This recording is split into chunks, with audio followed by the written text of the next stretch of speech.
3500 años antes de que la ciencia moderna pudiera predecir las erupciones volcánicas, alguien anticipó una secuencia de catástrofes naturales interconectadas con una precisión alarmante. Geólogos, climatólogos y epidemiólogos aún estudian cómo fue posible. Este es un análisis de las 10 plagas de Egipto y la evidencia científica que confirma lo imposible. Estás viendo el registro de catástrofes que derribaron a la mayor potencia mundial de su época en exactamente 90 días. No por guerra, no por revolución interna, por una cascada de desastres naturales que siguieron una secuencia específica, un cronometraje preciso y un patrón científico que los investigadores tardaron milenios en comprender parcialmente.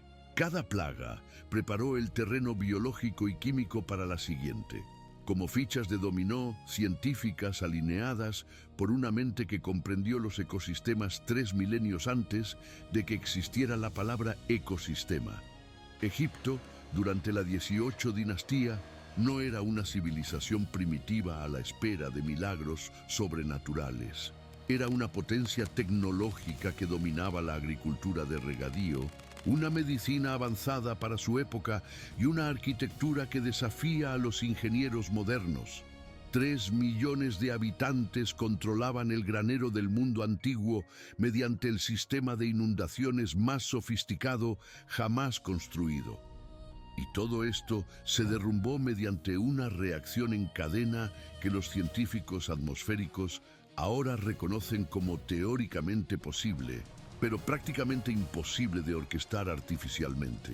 Pero ¿cómo puede una secuencia de catástrofes aparentemente aleatorias seguir una lógica científica rigurosa?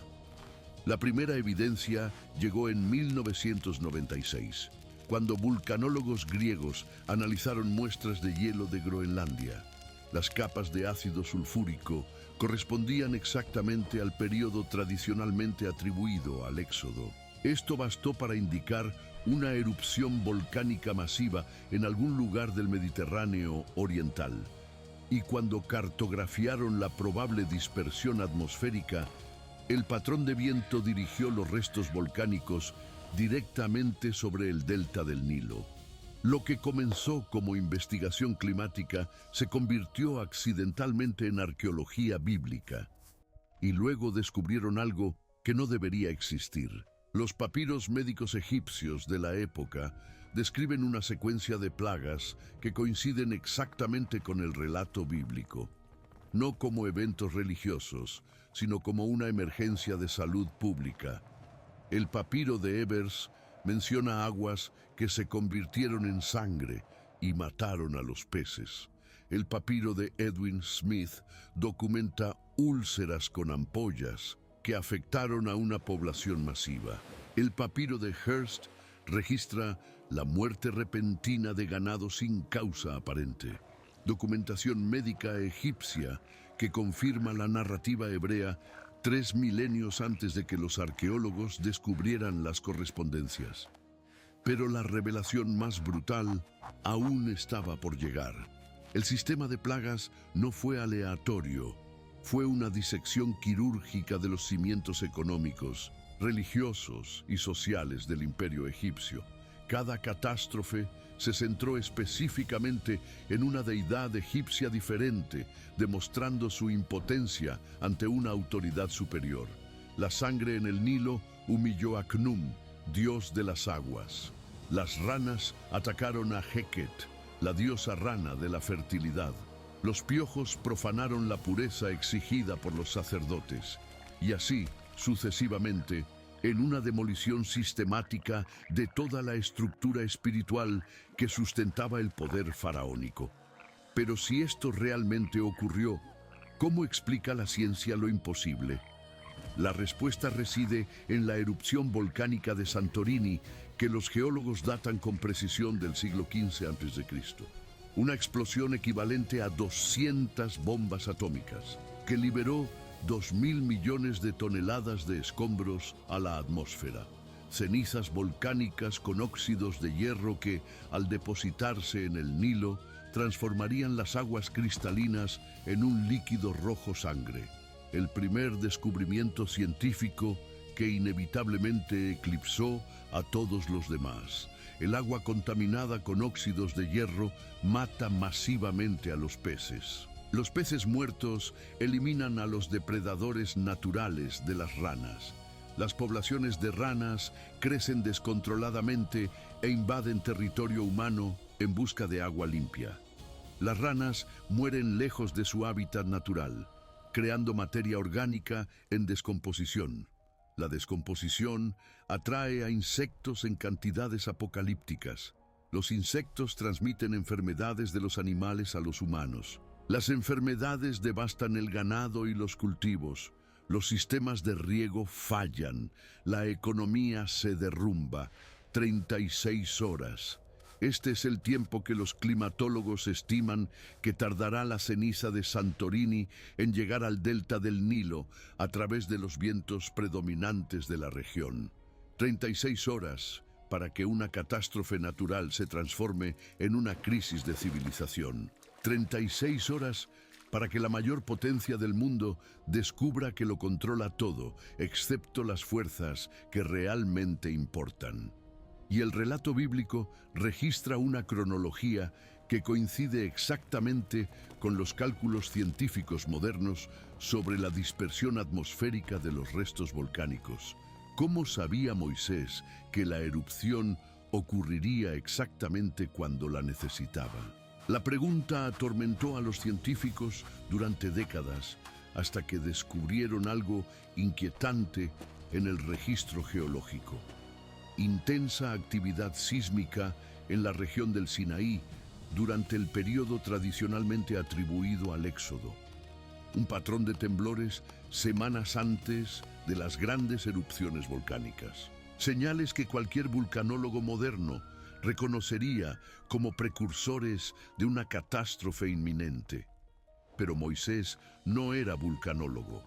Era un pastor criado como un príncipe egipcio, sin acceso al conocimiento científico para interpretar la actividad sísmica precursora, a menos que alguien con un conocimiento profundo de los sistemas geológicos hubiera proporcionado el tiempo exacto.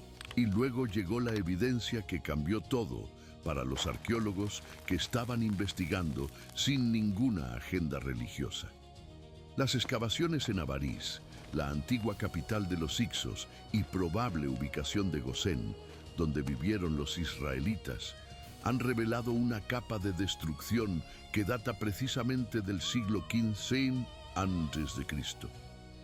No se trata de destrucción por guerra ni fuego, sino de destrucción por catástrofes naturales, casas abandonadas repentinamente con sus pertenencias intactas, esqueletos de animales sacrificados en masa, depósitos de ceniza volcánica en los cimientos y una extraña ausencia. No hay esqueletos humanos en las viviendas de la zona donde vivieron los israelitas.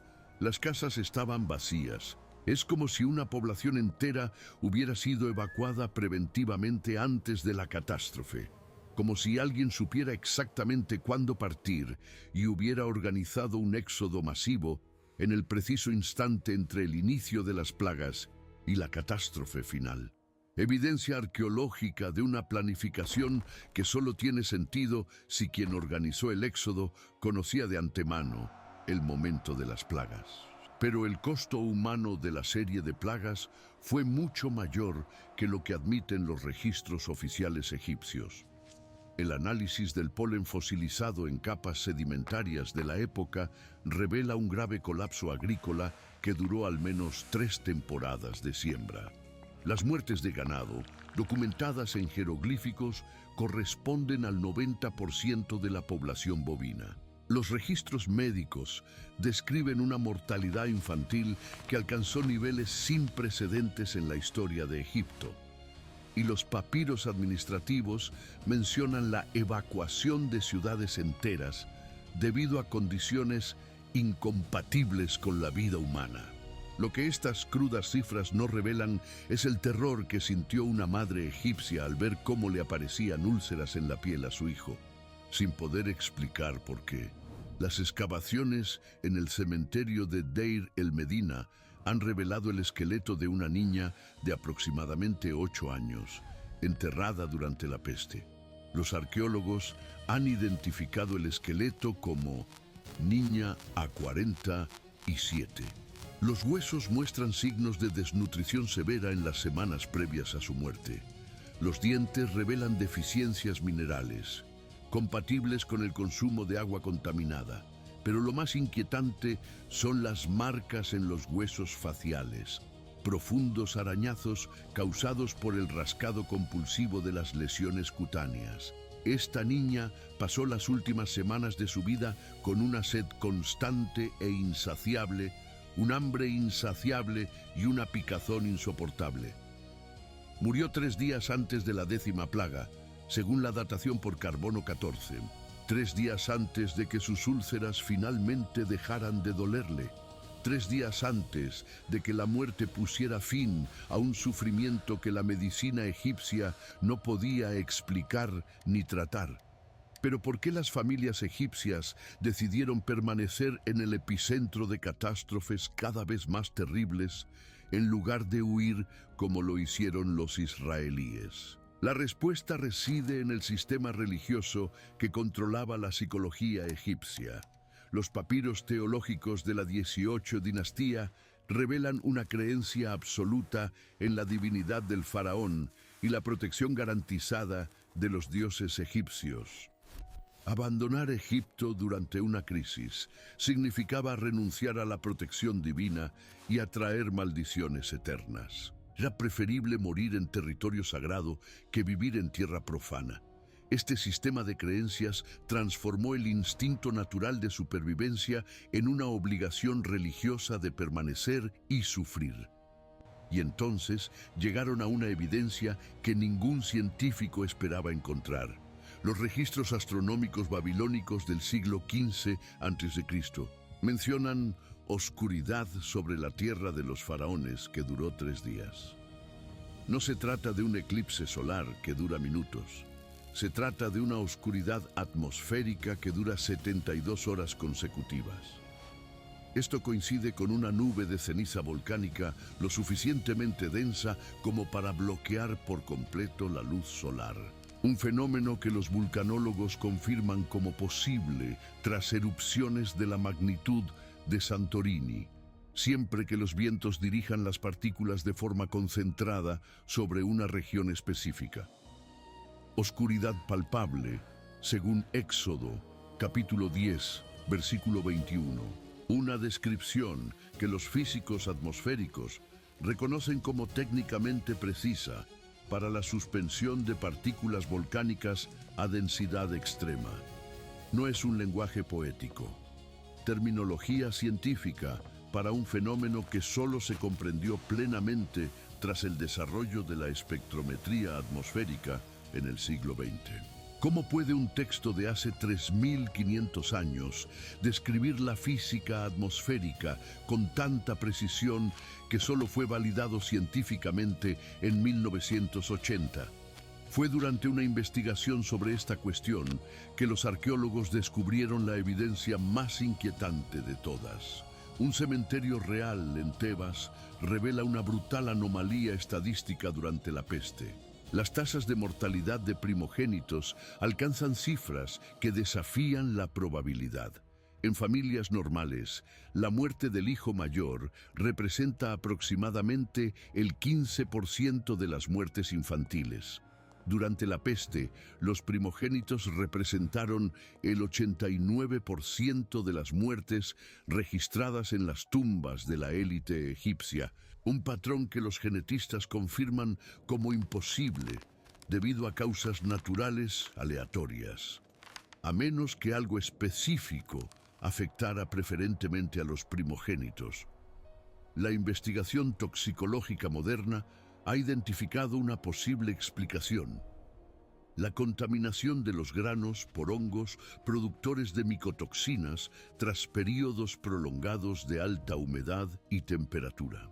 Condiciones creadas precisamente por la secuencia de plagas previas. Las micotoxinas, que afectan al sistema nervioso central, Son letales para los niños en dosis que los adultos pueden sobrevivir. Y los primogénitos, al recibir mayores porciones de alimento, serían los primeros en alcanzar dosis letales. Pero el proceso de selección fue demasiado quirúrgico para ser natural. El análisis de granos conservados en almacenes egipcios de la época revela contaminación específica en los centros de distribución que abastecían a la población egipcia, pero no en las reservas de las zonas habitadas por israelitas. Como si dos cadenas de suministro completamente separadas hubieran operado simultáneamente, como si alguien supiera exactamente dónde ocurriría la contaminación y hubiera protegido a una población específica mediante un sistema de distribución paralelo. Evidencia logística de protección sobrenatural que opera a través de medios enteramente naturales. 90 días después del inicio de las plagas, los registros administrativos egipcios dejan de mencionar abruptamente a la población israelita. No hay registro de masacres, no hay registro de deportaciones forzadas. La población simplemente desaparece de los documentos como si nunca hubiera existido. 600.000 hombres adultos y sus familias, un total de aproximadamente 2 millones de personas, desaparecieron de los registros burocráticos más minuciosos del mundo antiguo, porque ya no quedaba más economía egipcia que documentar. Los papiros fiscales de la dinastía 20, 200 años después, aún mencionan tierras devastadas que no pueden ser grabadas en la región del Delta. 200 años para que la economía egipcia recuperara su capacidad productiva anterior a las plagas. 200 años de declive que corresponden exactamente al período en el que Egipto perdió la supremacía mundial ante las potencias mesopotámicas emergentes. Las plagas no solo liberaron a los israelitas, sino que también transformaron el equilibrio geopolítico del mundo antiguo. Y la ironía providencial se vuelve aún más devastadora cuando uno entiende lo que realmente estaba sucediendo debajo de la aparente catástrofe natural. Lo que parecía una destrucción aleatoria fue una liberación quirúrgica. Cada plaga atacó específicamente los sistemas que oprimían a los israelitas sin afectar los mecanismos de supervivencia necesarios para el éxodo masivo. El agua contaminada del Nilo obligó a depender de pozos artesianos que los israelitas ya utilizaban. La muerte del ganado egipcio eliminó la competencia por los pastos que los rebaños israelitas habrían tenido que cruzar. El colapso agrícola destruyó el sistema económico que mantenía la esclavitud, pero ocurrió después de una cosecha que les permitió continuar la travesía por el desierto. El momento que parecía una coincidencia fue una calibración divina, y luego descubrieron que el patrón de las plagas revela algo aún más profundo acerca del método de intervención de Dios en la historia. El análisis estructural de la secuencia muestra una progresión sistemática de juicios que respetan el libre albedrío hasta el límite absoluto. Las 3 primeras plagas afectaron el medio ambiente, permitiendo el arrepentimiento sin humillación personal. Las plagas de la 4ª a la 6ª impactaron la economía, intensificando la presión sin una destrucción irreversible. Las plagas de la 7ª a la 9ª atacaron las estructuras sociales, ofreciendo una última oportunidad para la sumisión voluntaria. Solo cuando se rechazaron sistemáticamente todas las oportunidades de arrepentimiento, llegó el juicio final sobre la vida humana.